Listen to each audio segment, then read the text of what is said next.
Hello friends, my name is Alexa and welcome back to my channel. Today I'm going to be talking about the Hurricane Wars by Thea Guanzon. I hope I'm pronouncing that right. Also, I really thought that the sprayed edges were really pretty. Before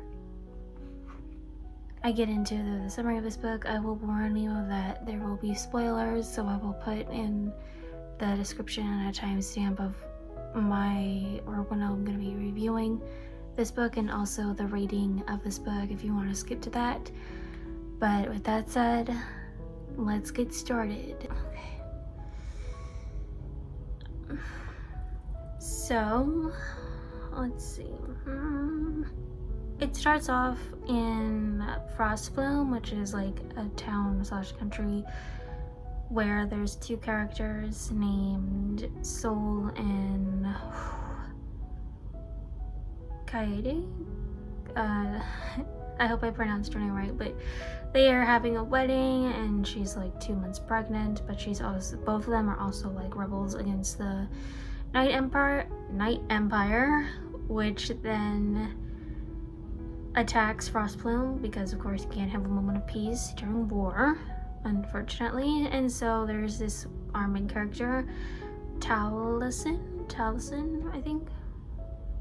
That's how you pronounce her name. I hope I'm not pronouncing it right or wrong, but yeah. So Kaede, Sol, and Taliesin, along with the other rebels, get in their ships and they are fighting against the Night Empire.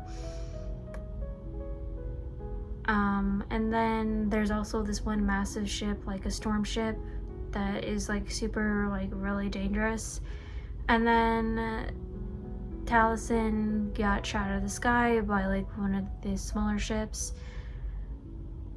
Then she fights against the Night Emperor's son, Alric, who is a shadow forger, basically can use shadow magic. And then Emperor Gaheris, I hope I'm gonna be butchering these names, my apologies, who is Alric's son, or Alric's son, whoa, Alric's father. Yeah, it was also a shadow forger. Anyway, and Taliesin is a light weaver. And basically they have this fight on the ice, and then Alric eventually lets Taliesin go. So she runs back all the way to her fellow rebels, where unfortunately Sol didn't make it, but Kaede did. And then we meet these other two people, Vela and Darius, who used to be a part of the Night Empire's fleet. And yeah, they basically tell Taliesin that she has to go and find this lightsaber where she can connect to learn more about her powers and also like unlock memories and whatnot. And so she goes by herself to go and find this lightsaber before the Night Empire does, because it's like the last one in existence, I think. I'm not too sure. Also, and then we meet Alric's of like loyal soldiers, like Sevram, Elise, and Nisine, who work for Alric. They're at like another lightsaber, are trying to destroy it anyway, so they can put their shadow sever, or whatever it's called, they are there as well. And then there's this one thing, someone gave information on Taliesin's whereabouts to Alric, so he leaves to go find her. Also, there's this moment when Alric says, "Just you?" Like, I'm terrible at explaining, but just you, like, I've heard that in like Kylo's voice, and I'll explain why during the review portion. Then Taliesin is going to... where is she going? Is going to find the lightsaber and Nenavar. Yeah, that's where she's going. And then we also learn about the other people who have magic powers. I'm terrible at explaining, but it's the rain singers, fire dancers, wind callers, and the thunderstruck. There's also the shadow forgers and light weavers. So it's for rain singers, it's going to be water. For fire dancers, fire. Wind callers, air. And thunderstruck, lightning. And shadow forgers are shadow. And light weavers have light. Also, Alric sometimes would compare Taliesin to the phase of the moon, which I thought that was wow. Find someone who compares you to the phases of the moon, man. And then we find out that Darius, who defected from the Night Empire, turns out to be a traitor. Yay. So that's how he was able to know where Taliesin was, because of him. Right. And then Taliesin and Alric get captured, and then we find out that her father, Elgaby, is from... She finds out her father because she's an orphan. And then Alric escapes. Taliesin follows, and basically she goes back to Sardovia, which is like the place of where like the rebels are hanging out and whatnot. And basically after all that, Sardovia fell to the Night Empire, and Alric wanted Taliesin to join him. Unfortunately, Vela was injured majorly, like she was almost going to die. And then Kaede is missing. We don't know if she's dead or alive, and we don't really find out in this book either way. Then Taliesin basically says, well, we can go back to Nenavar because that's like a safe haven, and she like knows like her father is there and he might be able to help her. Also, they have dragons, so... Then Vela and Taliesin meet with the Dragon Queen, who then tells her that they're more than welcome to stay or like hide out. However, there's a catch, and the catch is Taliesin has to agree to be the heir, because the Dragon Queen is her grandmother. And yeah. Then after that, we move on to 4 months later, where Taliesin has a lady in waiting. Alaric is the new empire. He's the new emperor, and also Taliesin is getting along with her family, and that she learned the Nenavar language and customs. Then, of course, no moment of peace at all, ever. The Night Empire attacks Nenavar's dragon, and that they demand an audience or they will invade. And so the Dragon Queen and Taliesin and all the other people of Nenavar, or the royal court, meet with the Night Empire, and Alric has to marry Taliesin. However, they both don't want to do it because a political lens also results in you have to marry your enemy sometimes, right? But he doesn't want to do it because I personally think he thinks it's not Taliesin. But Taliesin doesn't want to do it because she knows who the Night Emperor is, and she wants no part of that.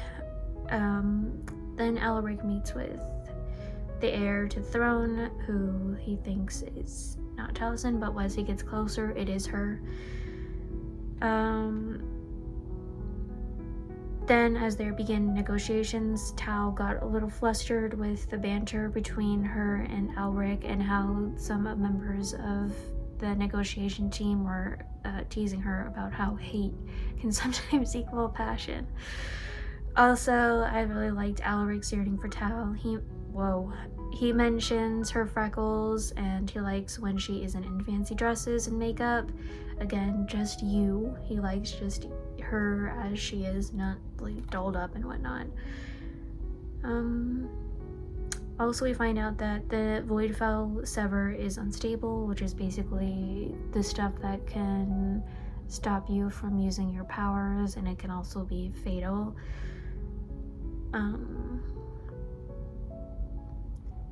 Taliesin takes note of Alric's eyes, his scent. Basically, like, his scent is like sandalwood, cedar, and other like fruity scents, kind of like that alpine forest as she describes it. Also, Alric and Taliesin are training together. She learns more about his childhood and basically learns more about his perspective of what's been going on with the Night Empire, and yeah. And also he learns about her life as well. Where am I? Oh, and then Alric asks advice from one of his men, Seraphim, on how to get along with Taliesin. And then one day, Taliesin and Alric had pudding as a little sweet treat before they moved on to more training, and they almost kissed until they were interrupted by Seraphim. Also, Taliesin is beginning to yearn for Alric's touch as much as she doesn't want to because she sees him as the enemy. So, Alric... there's this scuffle in one of the feasts and whatnot, and so then Alric demanded that Taliesin needs to get to her nexus point, and if not, there will be a war. That was happened where he kind of got a little pissed after she got injured, and yeah.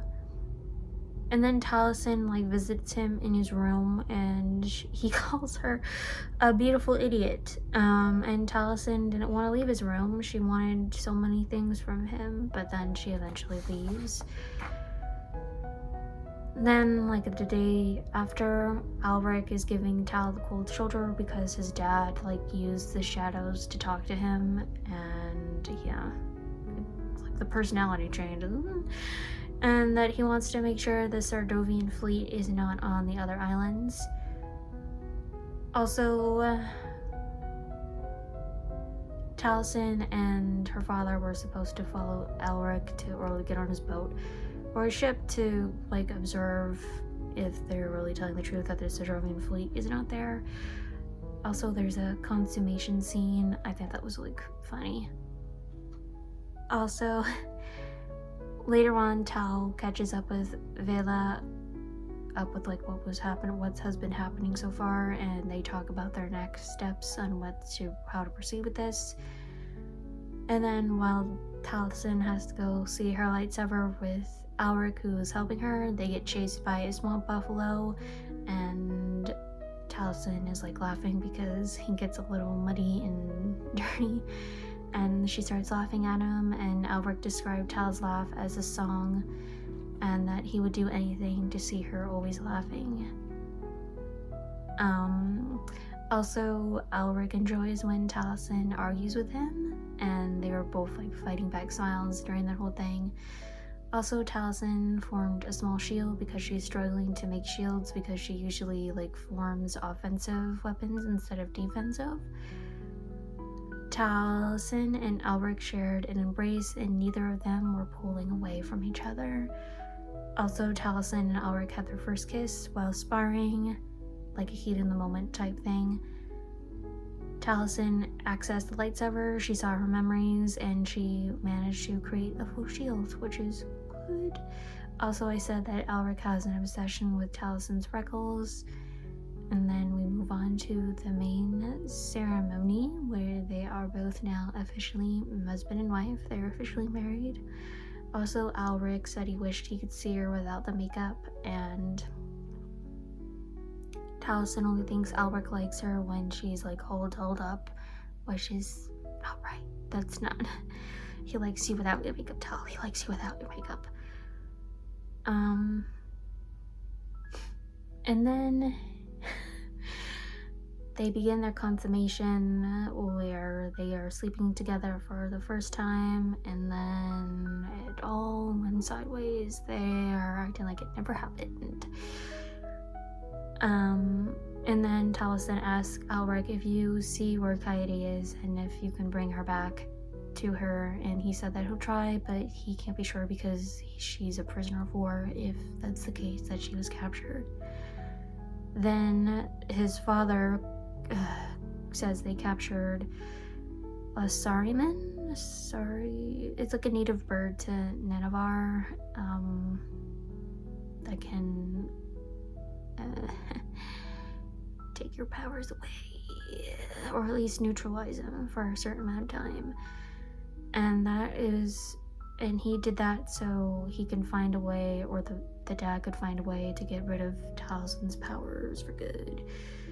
And that his father wants to rule the continent, that's Sardovia and Nanavar and beyond, and Alric is pissed off because he knows that's going to be used against the woman that he loves. Overall, I'm writing this book Infinity Stars. I love this book. I know the history of this book, that it is a Reylo book, and I'm a Reylo, so of course I'm going to help out give my fellow Reylos a good reading. I don't know, I love the world building in this book, and I love how Taliesin and Alric are Kylo and Rey in another life. I love the political aspect of this book. I love that it's a marriage for political reasons, but clearly it's for political reasons. It could be for something more, you know what I mean? The magic system is interesting to me. If the magic system is confusing to you, I think because it's based on a Reylo fanfiction, I would just say like Alric's magic is based on the dark side and Taliesin's is based on the light.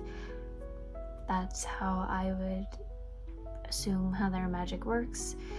And yeah, but next time I think will be the reading wrap up, so look forward to that. And let me know what you guys thought of this book. Did you like it or didn't like it, or was it confusing to you?